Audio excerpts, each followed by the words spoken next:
back by popular demand. Southern Grilling back in the house with video number 2.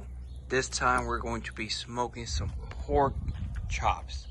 I've never smoked them. This is going to be our first time smoking pork chops. These are pretty thick pork chops. Right now I have the pit going, bringing it up to temp. So let's wait and see how it turns out. We'll put these suckers in here shortly. Alright everyone, these are the pork chops that I mentioned. Yeah, they're pretty big. And for the fact checkers out there, let's measure these if you have an idea. 2 1/4, 2 right under 1/4, 2 a little over 1/4. So yeah, these are, as you can see, pretty big. And this is the first time that I attempt smoking these or grilling these. I've done pork chops before, but the standard regular size, I guess you can call them.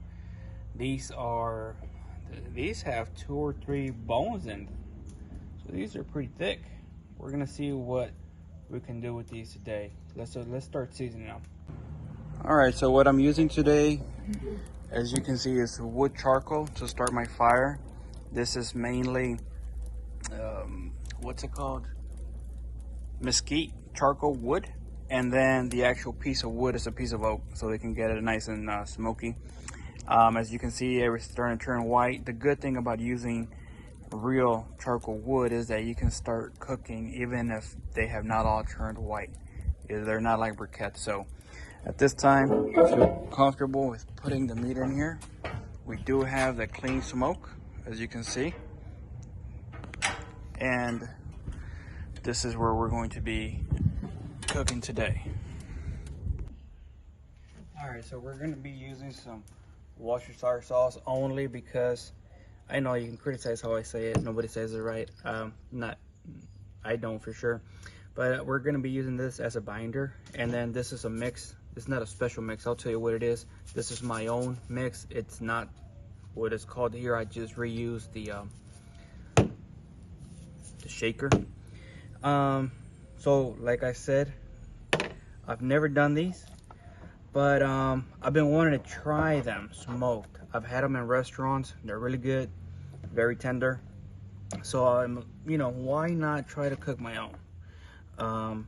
That way, whenever I do get them pretty good, I can have, friends over, family in, so they can try them out. That's what I like to do. Cook for other people that enjoy barbecue, smoked foods, and just grilled, grilling greatness.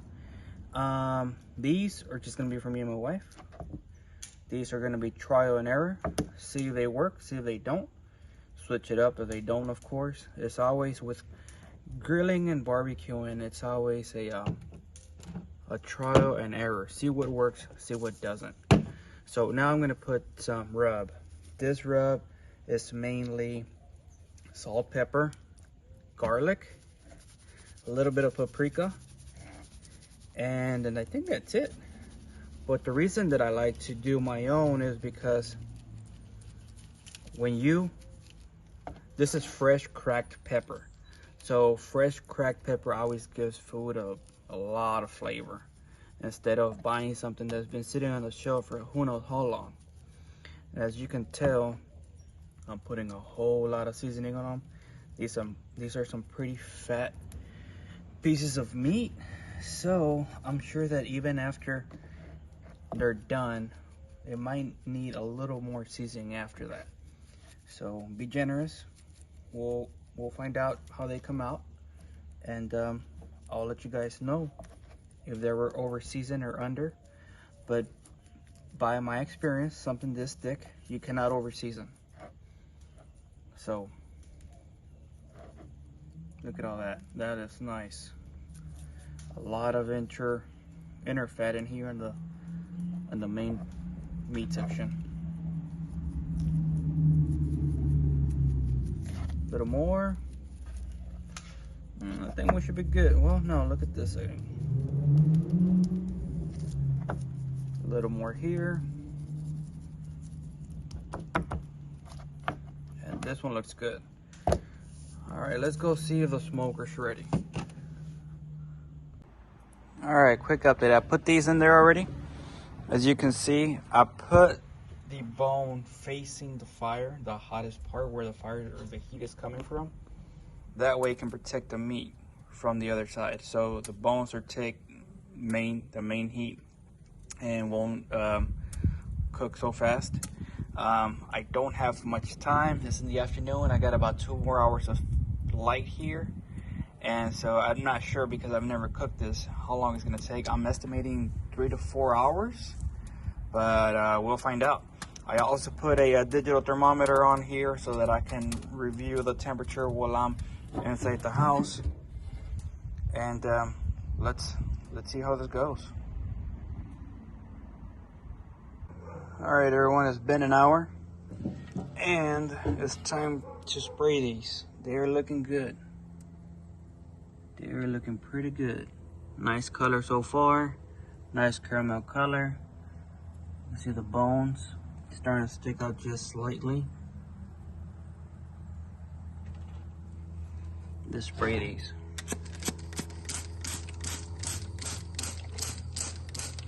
And this is just water.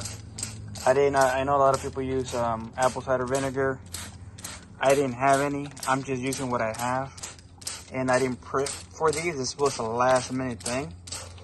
Kind of like a meal prep, because we were out of meats to eat for the week. So we'll be enjoying one of these tonight.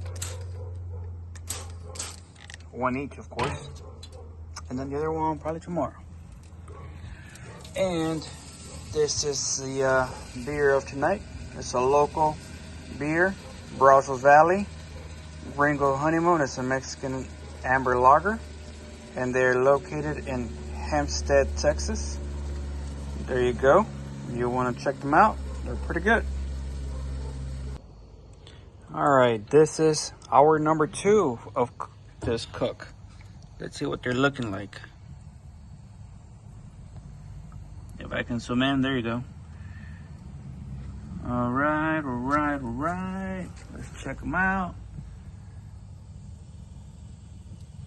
Starting to look a little dry from the outside. Maybe I just need to spray them.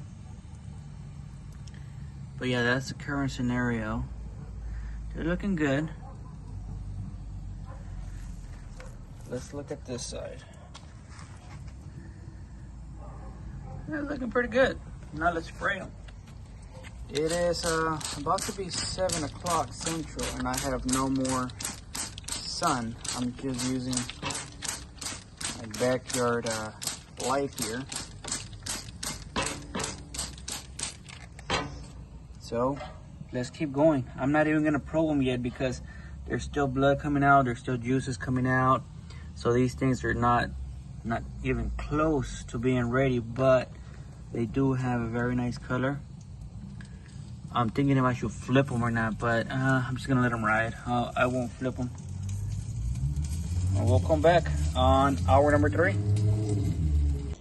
Okay, so we're at a 2.5 mark, and I want to go ahead and probe these to see what we're looking at. Internal temperature. Let's find out together. Oh, they're 140 already. Pork needs to be at 160. So you still got 20 more degrees. 141. The one closest to the fire is 141. So I already moved the camera. This one here, 146, 147. And this one here, they are pretty tender, I'll tell you that. 141, 142. Okay. So I think what I'm gonna do, just because there's a lot of liquid up here, juices, I'm gonna flip these. Let's see if I can grab it. Yeah, I can grab it. No, that does not look pretty. I'll just leave them as they are. And since I have it open, I'll spray it again, and we'll come back in another hour and a half. Cooking update. Okay, we are at the 3rd hour. Let's open these suckers up. And they're looking pretty good. Now I am going to probe again. And while I was waiting, I did some research online, and it says that you can eat pork between 145 and 160. 145 being medium, 150 and above medium well, and then 165 well done. So some of these have already hit close to 145. This one's at 147, 148 actually. And I don't want to keep cooking them here because there's a chance that when I pull them out, their internal temp might continue rising. So I am going to take these off right now. 145. But see, this doesn't look good, this presentation. I don't like these juices. I like the color, I like the red. But here, because there was so much juice coming out of the meat, it didn't create a bark. So what I'm gonna do, I'm gonna grab them and sear them in the flour that I have here remaining. So let's do that now. Let's start with this big one, and I'll do the bottom first.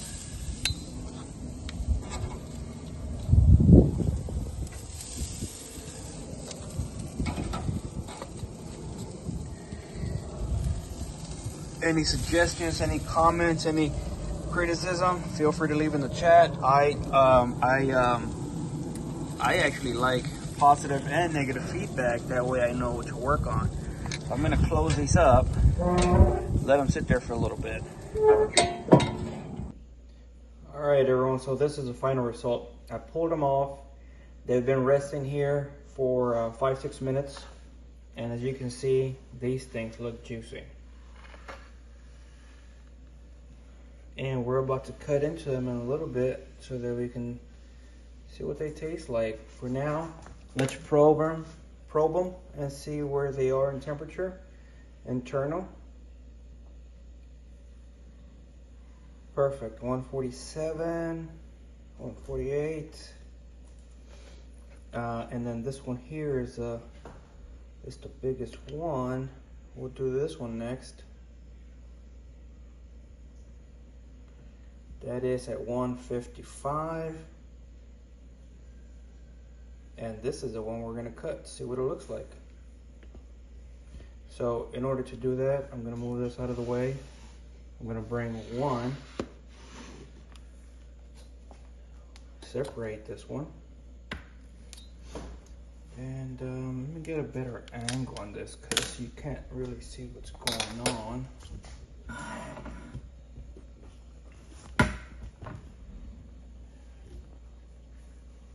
It's a one-man show, so bear with me.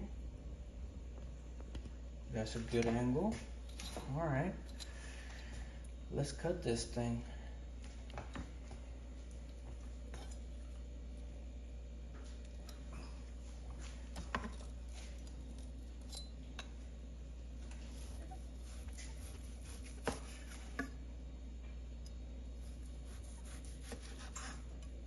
Let's look at the inside. It even has a smoke ring, a slight smoke ring. Now let's look at the inside. It looks nice and moist. Oh yeah, full of juice. This is the larger portion. Some may say that it is undercooked. Maybe it is, maybe it's not. It is at a good temperature to eat based on Google. It's at a 150, 152. So we'll give these a try. Let me know your thoughts and comments, and I'll let you know how these go. All right, final thoughts on these. They are really good. My wife also tried them. She approved. They're nice and soft and moist. I think the only thing I would do different next time is maybe look for a recipe for sauce. That's something I need to work on. So we can put some type of, not barbecue, but some type of sweet sauce or some type of bacon sauce to go with them. I think that would pair out really nice. But overall, I'm satisfied. 3 hours, a little bit more than 3 hours, maybe 3 hours and 20 minutes cook time at about 275 to 295 temperature. There's a few times that it dipped down to 255, but overall, I would say the average was 275. So good. Let me know what you guys think. Would you try these? Would you are willing to cook these on your smoker? Let me know if you do, how they go. Thanks. Bye.